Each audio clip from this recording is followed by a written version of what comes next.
400 वर्षापूर्वी जिजाऊच्या कुशीत जन्मलेले आणि रागस बाळ म्हणजे शिवबा, राजनीती, युद्धनीती, गनिमी काया यासारख्या कुटक्षेत्राचा कळस म्हणजे शिवबा, एकीकडे संयमाचा घाट म्हणजे शिवबा, सशस्त्र रक्ताची लाट म्हणजे शिवबा, महाराष्ट्रात माणुसकी मोजण्याचा माप म्हणजे शिवबा.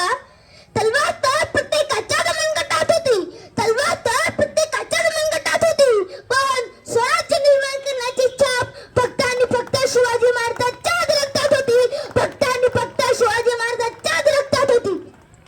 शिवाजी हा केवळ 3 अक्षर शब्द नाही, तर तो एक मंत्र आहे. तो मंत्र उच्चारताच अंगातलं रक्त सळसळायला लागतं. एकीकडे सकारात्मक ऊर्जेचा प्रवाह सुरू होतो. छत्रपती शिवाजी महाराजांनी हिंदवी स्वराज्य स्थापन केले.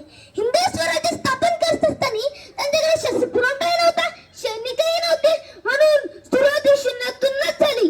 छत्रपती शिवाजी महाराजांनी सैनिक गोळा केले नाही, तर स्वराज्यावर प्रेम करणारी माणसं गोळा केली आणि त्यांच्या हातात शस्त्रे दिली. यातूनच स्वराज्य निर्माण झाले.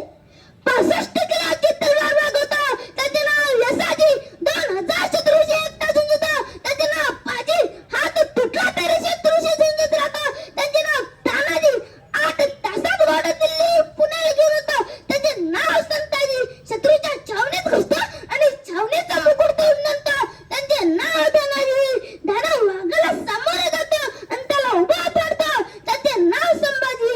आणि या सर्वांना एकत्र करतो आणि स्वराज्याचे तोरण बांधतो त्यांचे नाव श्री छत्रपती शिवाजी महाराज.